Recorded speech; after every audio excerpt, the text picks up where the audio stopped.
വിവിധ ആവശ്യങ്ങൾ ഉന്നയിച്ച കേരള പ്രൈവറ്റ് സ്കൂൾ മാനേജേഴ്സ് അസോസിയേഷന്റെ ആഭിമുഖ്യത്തിൽ DDE ഓഫീസിന് മുന്നിൽ പ്രതിഷേധ ധർണ നടത്തി.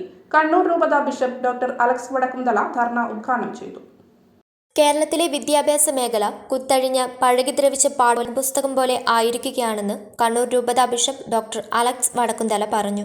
കേരളത്തെ സാക്ഷരതയിൽ മുൻപന്തിയിൽ എത്തിക്കാൻ യത്നിച്ചതിനു പിന്നിൽ വ്യക്തികളും പ്രസ്ഥാനങ്ങളും സഹിച്ച ത്യാഗം ഏറെയാണ്. എന്നാൽ മാറി മാറി വരുന്ന സർക്കാരുകൾ ഇത് കാണുന്നില്ലെന്ന് അദ്ദേഹം പറഞ്ഞു. കേരള വിദ്യാഭ്യാസ നിയമവും കേരള വിദ്യാഭ്യാസ ചട്ടങ്ങളും അനുശാസിക്കുന്ന മാനേജർമാരുടെ അധികാരങ്ങൾ നിലനിർത്തുക, പ്രധാന അധ്യാപകരുടെയും അനധ്യാപകരുടെയും അവധി അപേക്ഷ മാനേജർമാരെ അറിയിക്കുന്നതിന് നിർബന്ധമാക്കുക, അധ്യാപകരുടെ ഇൻക്രിമെന്റിന് മാനേജർമാരുടെ മേലൊപ്പ് നിർബന്ധമാക്കുക തുടങ്ങി ആവശ്യങ്ങൾ ഉന്നയിച്ചാണ് ധർണ നടത്തിയത്. KPSMA ജില്ലാ vice president KP Jayabalan master അധ്യക്ഷത വഹിച്ചു. A Lakshmanan master, VA Narayanan, P Bharathan master തുടങ്ങിയവർ സംസാരിച്ചു.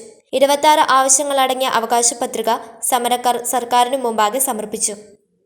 തന്റെ മുന്നിൽ വരുന്ന തങ്ങളുടെ മുന്നിലുള്ള ആ കുഞ്ഞുങ്ങളുടെ വളർച്ച, ഭാവി, പുരോഗതി ഉറപ്പുവരുത്തുവാൻ ത്യാഗത്തോടുകൂടെ അധ്യാപനം നടത്തുന്നു. കണ്ണൂർ രൂപതയുടെ കീഴിൽ 17ഓളം എയ്ഡഡ് സ്കൂളുകളുണ്ട്. ഒരു 45ഓളം അധ്യാപകർ അത് പല വർഷങ്ങളായി അവരുടെ നിയമനത്തിന് സ്ഥിരത ലഭിക്കുവാൻ വേണ്ടി ഇങ്ങനെ പ്രയാസപ്പെട്ട് കഴിയും. കഴിഞ്ഞ ദിവസം ഞാനിങ്ങനെ എറണാകുളത്തേക്ക് യാത്ര ചെയ്യുമ്പോൾ ഒരു സ്കൂളിന്റെ മാനേജർ തൊട്ടടുത്ത് ഇരുന്ന് യാത്രയുണ്ടായി. അദ്ദേഹത്തോട് ചോദിച്ചു, എവിടെയാണ്? പറഞ്ഞു, ഇങ്ങനെ എറണാകുളത്ത് പോവുകയാണ്. അവിടെ എന്താ? ഹൈക്കോടതിയിൽ ഒരു കേസിന് പോവുകയാണ്.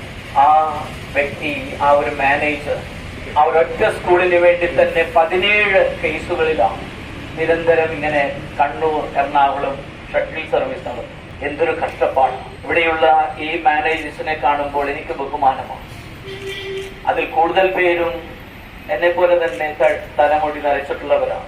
ഇവരൊക്കെ ഇന്ന് ഈ വിദ്യാഭ്യാസ വകുപ്പിന്റെ മുൻപിൽ വന്നിരുന്ന് ഈ ധർണാ സമരം, അത് കേരളത്തിലെ കണ്ണൂർ മാത്രമല്ല വിവിധ ജില്ലകളിൽ ഇപ്രകാരം നടത്തേണ്ടി വരുന്നത് എന്തൊരു ഗതികേടാണ്.